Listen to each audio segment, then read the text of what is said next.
do Senhor Jesus. Estamos felizes, né, por mais uma oportunidade que o Senhor nos concede de meditar, refletir na palavra dele. É muito bom estarmos, né, constantemente fazendo uma reflexão, analisando a nossa própria vida, fazendo uma aplicação. Eu vejo os textos da Bíblia, as mensagens, para nós pegar aquilo que é bom, né, que foi positivo e aplicar para nós. E aquilo que foi ruim, tentarmos não fazer, né? Tentar ser melhor. Então, as histórias da Bíblia, principalmente no Antigo Testamento, é isso, né? Essa aplicação que nós podemos fazer e tiramos grandes lições também. Ver ao agir de Deus, as mãos de Deus estendidas sempre. E eu quero aqui, de antemão, né, mandar meu forte abraço a Liliane Bispo. Essa semana, meu primo Rivair, né, me disse que indicou o nosso canal ali para ela e ela está assistindo, né? Fiquei muito feliz, Liliane, com as suas palavras. Fiquei até emocionada. É muito bom, né? Tá lá no Tocantins, Palmas, onde a nossa voz tem alcançado, né? Muito me animou. Fiquei feliz. Então, deixo você meu forte abraço. Que Deus continue abençoando sua vida e que, assim como eu tenho sentido, né, cada dia mais essa vontade de buscar a Deus, que você também sinta. Foi muito proveitoso. Então, meu primo Rivair também, meu abraço, meu muito obrigada. E assim a todos os nossos ouvintes. Que Deus possa então abençoar e nos dar cada dia mais direção e sabedoria e desejo, né, pela palavra dele. Porque se nós não tivermos desejo, tivermos essa vontade, não faríamos, né? Pararíamos aí 10, 15, 20 minutos do nosso tempo e assistir ou ler a palavra de Deus. Então, nós vemos, né, que é Deus, o Espírito Santo de Deus agindo na minha e na sua vida, nos motivando a isso. E uma reflexão que eu quero estar fazendo nessa manhã é eu quero dar como tema, né, bajulação, pessoas que às vezes fazem uma determinada situação achando que isso é algo bom para mim, para você, você que é líder, você que é gerente, você que seja em que área fosse, o trabalho, uma empresa, ou uma liderança, seja ela qual for, em um governo, nós encontramos muito, né, pessoas que vêm nos bajular, olha, eu fiz isso, eu fiz aquilo, recebendo, esperando receber de nós uma palavra, louvor, posição, cargo, né? Isso acontece muito, muito. Mas e na Bíblia, as histórias que nós temos, que nós analisamos e que inclusive nos dá muitas lições. Então, eu quero estar lendo aqui de um personagem que eu gosto muito, eu particularmente Davi, é um dos meus personagens preferidos da Bíblia, né? Primeiro Jesus, que é lógico, é o centro, né? E depois Davi. A história de Davi, ela me chama muito a atenção. E é um texto grande, inicialmente, que eu quero estar lendo, mas é importante nós entendermos a situação. Tá cá no livro de segundo livro de Samuel, né? Segundo Samuel, no capítulo 1, do versículo 1 ao 16, diz assim: E depois da morte de Saul, voltando Davi da derrota dos amalequitas, e ficando Davi 2 dias em Ziclag, sucedeu ao terceiro dia que um homem veio do arraial de Saul com as vestes rotas e com terra sobre a cabeça. Sucedeu que, chegando ele a Davi, se lançou no chão e se inclinou, e Davi lhe disse: De onde vens? E ele lhe disse: Escapei do exército de Israel. E disse-lhe Davi: Como foi lá isso? Peço-te, diz-me. E ele lhe respondeu: O povo fugiu da batalha e muitos do povo caíram e morreram, assim como também Saul e Jonatas, seu filho, foram mortos. E disse Davi ao jovem que lhe trazia as novas: Como sabes tu que Saul e Jonatas, seu filho, são mortos? Então disse o jovem que lhe dava a notícia: Cheguei por acaso à montanha de Gilboa, e eis que Saul estava encostado sobre a sua lança, e eis que os carros e capitães de cavalaria apertavam com ele. E olhando ele para trás de si, viu-me a mim e chamou-me, e eu disse: Eis-me aqui. E ele me disse: Quem és tu? E eu lhe disse: Sou Amalequita. Então ele me disse: Peço-te, arremessa-te sobre mim e mata-me, porque angústias me têm cercado, pois toda a minha vida está em mim. Arremessei-me, pois, sobre ele e o matei, porque bem sabia eu que não viveria depois da sua queda.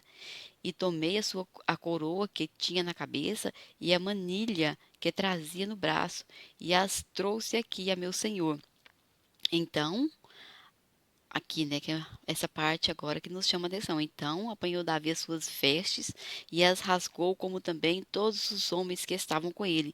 E prantearam e choraram e jejuaram até a tarde por Saul e por Jonatas seu filho, e pelo povo do Senhor e pela casa de Israel, porque tinha caído a espada. Disse então Davi ao jovem que lhe trouxera a nova: De onde és tu? E disse ele: Sou filho de um homem estrangeiro, amalequita. E Davi lhe disse: Como não temeste tu estender a mão para matar o ungido do Senhor?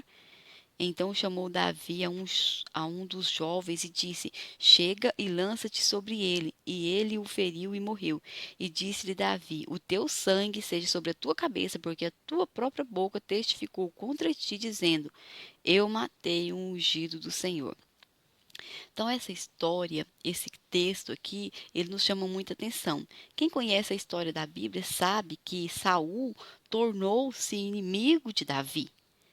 De um determinado ponto da história, que Davi antes era aquele jovem que ali tocava harpa e acalmava o espírito de Saul, que Davi foi aquele jovem que guerreou, que matou o gigante, que vencia as guerras, e agora Saul, tomado de ódio, de inveja, passa a perseguir Davi. Então Saul tornou-se inimigo de Davi, inimigo mortal, a ponto de persegui-lo diversas vezes com a finalidade de matá-lo. Mas Davi e Deus é interessante que entregou Saul às mãos de Davi várias vezes. E Davi jamais o feriu. E dizia justamente essas palavras: Não tocarei eu no ungido do Senhor. E olha que Davi já tinha sido ungido rei sobre Israel. Mas em nenhum momento da história você vai ver Davi tentando assumir essa posição, assumir, já querer, né, seu cargo, porque ele já tinha sido ungido. Mas em nenhum momento, mesmo Saul perseguindo ele para matá-lo, para destruí-lo, Davi sempre fugia e Deus entregava várias vezes. Você vai estudar os próprios jovens ali de Davi falar para ele: Olha, Deus está te entregando o seu inimigo nas suas mãos, mas dizia ele: Não tocarei. Davi tinha certeza, né, do chamado dele, da posição dele, e que não precisaria disso. E esse jovem agora, querendo então aproveitar-se dessa posição, dessa situação, sabendo que Davi reinaria, que era conhecido de toda essa história, de todos, né, que Saul perseguia Davi. Então agora, quem sabe, Saul, esse jovem amalequita chega aqui: Olha, eu matei, eu trouxe aqui para você, eu tô te apoiando. Sabe aquelas palavras que chegam assim: Olha, estou aqui somando com você, irmãos. Fiquemos espertos, que quando chega pessoas assim, você pode ficar esperta, que da mesma forma que vai, né, vai fará com você também. Isso é fato. E esse jovem esperou, só que Davi era um líder por excelência, né? Davi era um líder inteligente e, acima de tudo, tinha a presença de Deus. É interessante que não foi na hora, quando nós lemos aqui no capítulo 12, no versículo 12, aliás, ele diz: E prantearam e choraram e jejuaram até a tarde por Saul e por Jonatas. Então eles sofreram. Lembremos, Saul era inimigo de Davi, mas Davi não era inimigo de Saul. Talvez eu e você tenha alguém que não goste de nós, e isso não fala sobre nós. Fala sobre a pessoa. Aqui fala sobre Saul. Saul não gostava, mas Davi não era inimigo dele. Davi jejuou e à tarde provavelmente oraram. E aí, como líder que ele era, o que que ele faz? Chama o jovem e pede ele conta novamente a história. Ah, eu matei. Ele ainda fala, né? Eu matei. Aí Davi fala: Não temeste tu em tocar no ungido de Deus? A tua própria boca testificou contra ti. Já vi muitas pessoas falar: você não vai falar nada sobre isso, sobre aquilo. Não. Eu costumo dizer o seguinte: eu não fui chamada para isso. Eu não me sinto. Você se sente preparado, você se sente apto a tocar, porque essa história me chama muita atenção. Davi sempre vai dizer exatamente isso: Olha, eu não vou tocar no ungido do Senhor. Não quer dizer também que se a pessoa errar, não, não sou eu. Não sou eu. Eu não me sinto habilitada. Eu falo isso, eu não me sinto habilitada. Mas a história aqui que nos chama a atenção é justamente isso. Davi não aceitou essa bajulação. Davi não aproveitou. Ah, então agora eu vou te colocar você vai ser meu ministro, que na época não era ministro que falava, né? Mas hoje, quem sabe, você vai ser ministro, meu braço direito, meu braço esquerdo, você vai fazer isso ou aquilo, você vai ser hoje, hoje não sempre, né? Nós vamos ver só em Davi que não ter essa atitude de aceitar. Por mais que o moço fosse inimigo dele e que aos olhos dele estava prestando um favor a ele, não aceitou. Não aceitou. Porque não diz sobre Davi. A pessoa que fala mal de mim, de você, que não gosta de mim, de você, que é inimigo de A ou de B, não diz sobre a pessoa, diz sobre ela. As atitudes dela falam sobre ela. As atitudes de Saul falavam sobre ele, as atitudes de Davi falavam sobre ele. As atitudes falam por si. É interessante que se Davi talvez tivesse aceitado, ele estaria agora amarrado, né, em outras situações. Ah, eu fiz isso, aumentaria. E mesmo Davi não aceitando, ainda vai surgir, né, cá no capítulo 4 de 2 Samuel também, dois jovens vai ali e mata, porque Saul morreu, mas ainda ficou um herdeiro que ficou, assumiu ainda o reinado ali de Israel, creio que por 2 anos. E eram divididos, né, um reino dividido ainda. Davi já tinha assumido o reinado em Judá, mas não em todo Israel. E aqui, dois jovens se acham no direito de ir lá na casa do filho de Saul, né, Esbozete, e matá-lo na sua cama dormindo, e vai lá levar notícia para Davi de novo. Olha, eu vim aqui, né, matamos lá o seu último inimigo, agora sim você vai ter seu reino. É claro que eu não uso essas palavras, né? Estou aqui ilustrando. Trouxemos aqui a notícia. Olha o que Davi fala aqui no capítulo 4, versículo 10. Pois se aquele que me trouxe novas, dizendo, eis que Saul morto é, parecendo-lhe, porém, aos seus olhos que era como quem trazia boas novas, eu logo lancei mão dele e o matei em Ziclag, cuidando ele que eu, por isso, lhe desse alvíçaras, louvor, por causa dessa nova que ele considerava, eu iria dar a ele louvor, alvíçaras. E quanto mais a ímpios homens que mataram um homem justo em sua casa, sobre a sua cama. Agora, pois, não requererei eu o seu sangue de vossas mãos, e não vos exterminarei da terra? E Davi deu ordem aos seus jovens que o matassem. Matou. Atitude. Tem atitude que parece ser ruim, mas necessária. Davi não aproveitou, né? Ah, matou meu inimigo, então agora meu braço direito. Ah, matou meu outro inimigo, meu braço direito. Vai, eu vou fazer de você grande. Não aceitava a bajulação. E eu e você aceitamos? Porque aquele que bajula vai bajular o próximo também, né? E é sempre a mesma história. Eu gosto de meditar isso aqui é justamente por causa disso. Se não ficarmos atentos, cairemos, né, nesse laço. Que é bom, né? Afinal de contas, eu estou te ajudando. Mas Davi não. Porque Davi, é interessante nós ressaltarmos isso. Davi não era inimigo de Saul. Saul era inimigo de Davi. Mas Davi não era inimigo de Saul. E é interessante que aqui nesse intervalo aqui, entre 1 Samuel capítulo 1 versículo, e capítulo 4, no capítulo 2 aconteceu outro fato interessante, né? Aqui termina 1 Samuel e começa 2 Samuel contando a morte de Saul e esse fato. Cá no capítulo 2 o povo de Judá vai levantar Davi rei lá sobre Judá. E aqui no meio desse alvoroço, dessa festa, dessas comemorações, olha o que diz aqui no capítulo 2 a partir do versículo 4, diz assim: Então vieram os homens de Judá e ungiram ali a Davi, rei sobre a casa de Judá. E deram aviso a Davi, dizendo: Os homens de Jabes de Gileade são os que sepultaram Saul. Então enviou Davi mensageiros aos homens de Jabes de Gileade e disse-lhe: Bendito sejais vós do Senhor, que fizeste tal beneficência a vosso Senhor, a Saul, e o sepultaste. Agora, pois, o Senhor use convosco de beneficência e fidelidade, e também eu vos farei esse bem, porquanto fizeste isso. Esforce-se, pois, agora as vossas mãos e sedes homens valentes, pois Saul, vosso senhor, é morto, mas também os da casa de Judá já me ungiram a mim, rei sobre si. Então, às vezes, nós pensamos assim, ah, vai ficar esquecido, não. Você vê que essas pessoas nem foram lá dar notícia, olha, eu sepultei, não. Nós vamos ver a diferença entre um bajulador e um que não é essa. Eles fazem, talvez por uma questão de obrigação, por uma questão de emoção, sentir, né, a dor, saber a diferença, né? Aquele que sai, ah, eu fiz por você. É como se chegasse ali e dissesse, olha, eu estou querendo uma recompensa por isso. Esses não, e esses foram recompensados. Esses foram recompensados.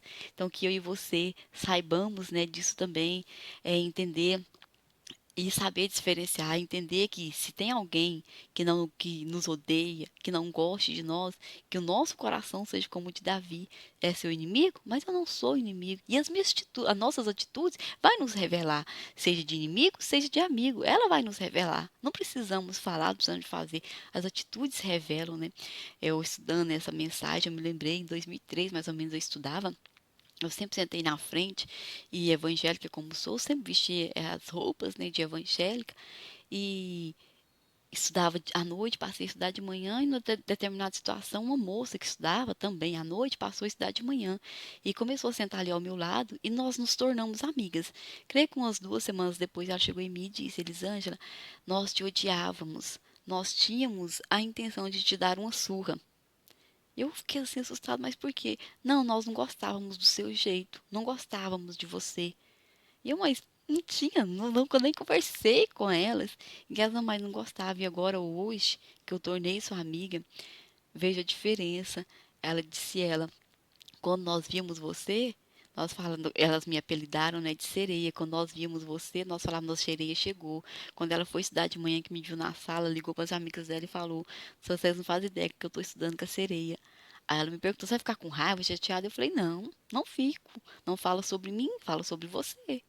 Fala sobre vocês, não fala nada sobre minhas atitudes, os pensamentos, não diz nada sobre mim. E hoje? Hoje nós nos tornamos amigas. Já pensou, né? Outrora eu estava lá nos planos de levar uma surra, mas por alguém que eu nem conhecia direito. Eu até hoje, acho que eu nem sei o nome de uma, sei o nome de uma. Fez diferença na minha vida? Nenhuma, nenhuma. Só que me fez crescer mais, né? Saber e aplicar isso.